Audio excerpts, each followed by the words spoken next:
मेरे साथ में जुड़े हुए हैं। इस बीच एक बड़ा अपडेट अपने दर्शकों को हम दे रहे हैं। पाकिस्तान आईएसआई की खैर कैसे नहीं है और कैसे अब तैयारी हो रही है पाकिस्तान को उसी की भाषा में जवाब देने को लेकर। पाकिस्तान की आईएसआई की जो साजिश है वो पूरी तरह से नाकाम होती हुई नजर आ रही है, क्योंकि एक के बाद एक ये साजिशें नाकाम हो भी रही है। भारत पाक सीमा पर सुरक्षा व्यवस्था पहले से कहीं ज्यादा सख्त है, इंतजाम और ज्यादा कड़े हैं। पंजाब जम्मू में अतिरिक्त जवानों की तैनाती यहां पर कर दी गई है, जो कि हर एक मूवमेंट पर नजर बनाए हुए हैं।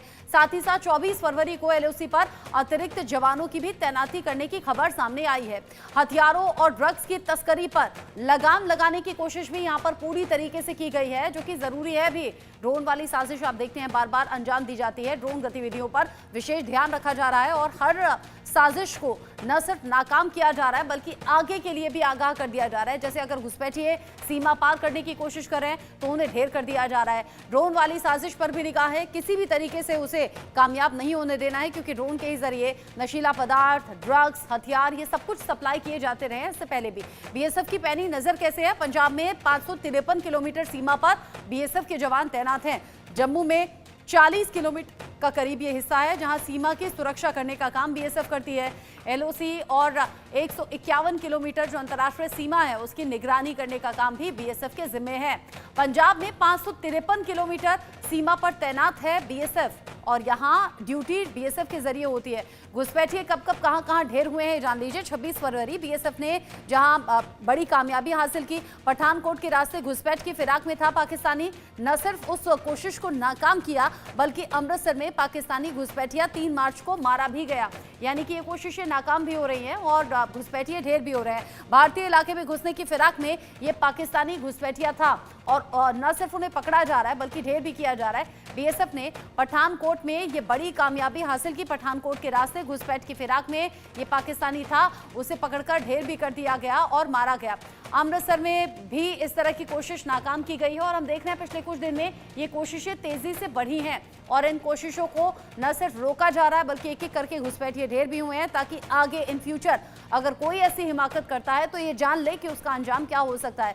मेजर जनरल सुधाकर जी मेरे साथ में जुड़े हुए हैं इस खबर को लेकर, उनका भी इनपुट हम ले लेते हैं। सुधाकर सर, पाकिस्तान रह रहकर साजिशें कर रहा है, वो बात अलग है कि हमारे जवान हर तरीके से सक्षम है, पैनी निगाह बनाए हुए हैं। अभी हमने बताया भी कि किस तरीके से वहां सुरक्षा और ज्यादा कड़ी कर दी गई है, लेकिन बार बार घुसपैठ की कोशिश होना, बार बार पाकिस्तान आईएसआई की साजिश सामने आना, इसे कैसे देखें? रचना, सबसे पहले नमस्कार और आपके शो में मुझे इनवाइट किया इसके लिए तहे दिल से धन्यवाद।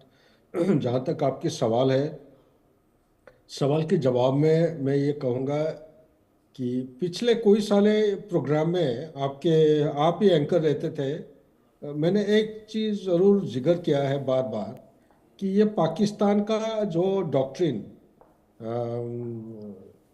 जुल्फ़िकर Ali Bhutto United Nation Assembly में 1965 लड़ाई से पहले और उसके बाद उन्होंने एक डॉक्ट्रिन बनाया था, ब्लीड इंडिया विथ 1000 कट्स।